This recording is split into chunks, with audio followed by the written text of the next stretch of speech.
The year is 2026. You wake up. You check your phone. The headlines are familiar. Politics, taxes, war. Nothing unusual. Except, your passport bears the seal of the Roman Empire. The laws that govern your life were written in Latin. Your capital isn't London. It isn't Paris. It isn't Washington. It's Constantinople. Impossible? Maybe. But history has a strange habit. One decision, one invasion, one winter can divide two completely different worlds. We've always asked one question: why did Rome fall? But maybe that's the wrong question. Maybe the better question is, what if it never did? Because if Rome had survived, your entire life would be different.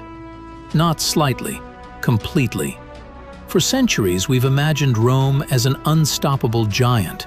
Marble temples, golden eagles, armies stretching beyond the horizon. Then, one day, it simply disappeared. That's the story everyone knows. It's also misleading. Rome didn't collapse in a single night. Empires don't work like that. They die slowly, like a fire running out of wood. Taxes became unbearable. The army became expensive. Political power changed hands faster than seasons. Emperors came and went, sometimes lasting months, sometimes only weeks. Every crisis weakened something. Every solution created another problem, until eventually, there wasn't much left to save. Then came the invasions.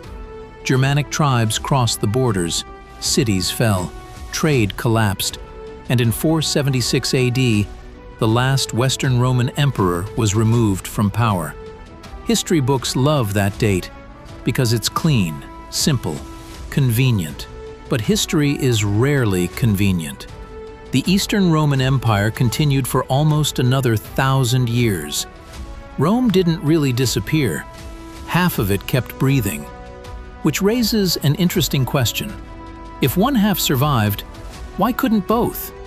Imagine one small change. One emperor who actually fixed the tax system. One generation of competent leaders. One military reform. That's all. No miracle, no fantasy. Just enough stability to stop the bleeding. History has turned on much smaller moments. A storm delayed an army. A king caught a fever. A messenger arrived 1 hour too late. Entire civilizations have risen and fallen because of accidents. So, surviving? That wasn't impossible. It was unlikely. But history isn't built on certainty. It's built on probability. Now imagine Rome survives the 5th century, then the 6th, then the 7th. Suddenly, Europe never enters what we now call the Dark Ages. Roads continue to expand. Aqueducts continue to supply growing cities. Trade never completely breaks apart. Knowledge doesn't scatter across isolated kingdoms. Instead, it stays connected. One empire, one legal system, one economy, one vision. For the average person, life would feel surprisingly familiar. A merchant in Spain could travel to Egypt using the same currency, the same laws, the same official language, without crossing dozens of borders. Think about that. Today, crossing Europe means entering different countries, different governments, different languages, different identities. Rome erased those differences, or at least it tried to. And that changes everything, because one of the greatest engines of progress is stability. Inventors invent more when roads are safe. Scientists share ideas faster when trade is open. Farmers grow more when armies aren't burning their fields every decade. For Rome, peace wasn't just the absence of war, it was infrastructure, it was logistics, it was organization. That's something many people misunderstand. The Romans weren't always the best fighters, they weren't always the richest people. Their real superpower was administration. They made chaos predictable. And predictable systems create powerful civilizations. If Rome keeps improving those systems, the timeline starts drifting away from our own. Not dramatically at first, just enough that people don't notice. Until one day, everything is different. The Renaissance. Maybe it arrives centuries earlier, or maybe it never happens at all. Because the Renaissance wasn't simply an explosion of art. It was a rediscovery.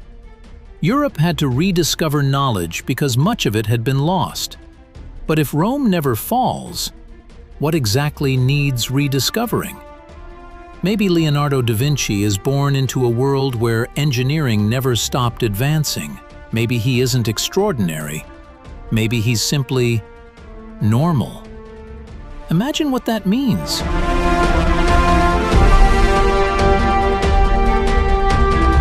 If every generation inherits uninterrupted knowledge, progress compounds. Like interest in a bank account, small gains, century after century.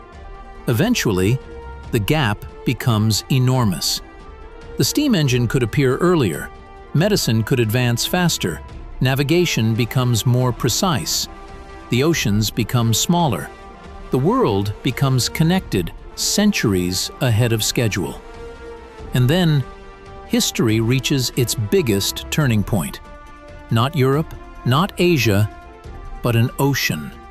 Because sooner or later, someone still sails west. And when they do, they won't be sailing for Spain, they'll be sailing for Rome. Imagine the year is 1200. In our timeline, Europe is a collection of feudal kingdoms. But in this world, Roman galleys have already crossed the Atlantic. They don't find a new world, they find a new province. They bring with them Roman law, Roman architecture, and the Roman religion.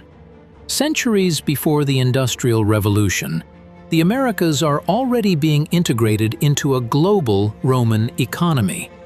Think about the scale of this. In our world, the fall of Rome led to the birth of nations. France, England, Spain, Germany, different cultures competing, and competition creates innovation. But a world governed by one empire, it's stable, it's peaceful, but is it stagnant? This is the hidden cost of Rome's survival. Without the rivalry between kingdoms, the drive to build a faster ship or a more powerful gun slows down. The pressure to innovate vanishes when you have no enemies left to fight. History is built on friction. When you remove the friction, you slow the engine. Maybe the steam engine is invented earlier, but maybe the printing press is never needed. Maybe democracy, as we know it, is seen as a dangerous ancient relic of a failed Greek experiment. In a world where Rome never fell, freedom looks very different. You are a citizen, you are protected, but you are a subject. Now, look at the 20th century. In our history, this was the era of the most horrific wars humanity has ever seen. Millions dead, whole continents in ruins. But from those ruins came the space race, computers, the internet. In a Roman world, these wars might never happen. A 2,000-year Pax Romana. No World War I, no World War II, no Cold War. It sounds like a utopia, a world of unbroken peace. But look closer.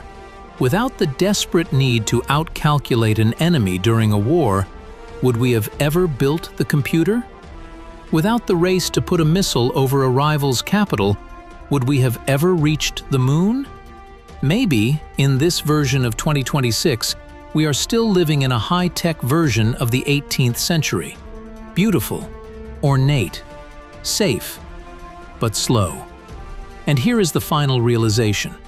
We look back at the fall of Rome as a tragedy, the Dark Ages, the loss of light.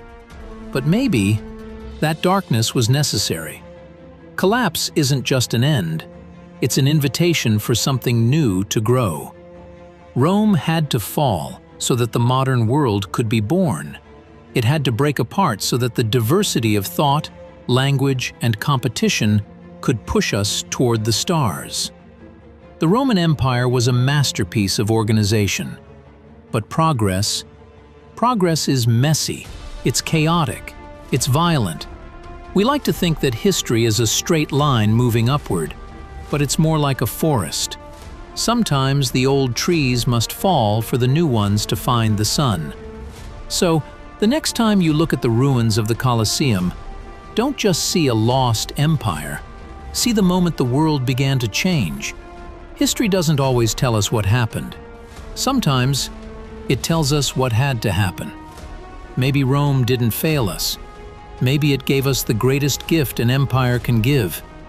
It stepped aside. I'm Look Closer. Don't just watch history, see it.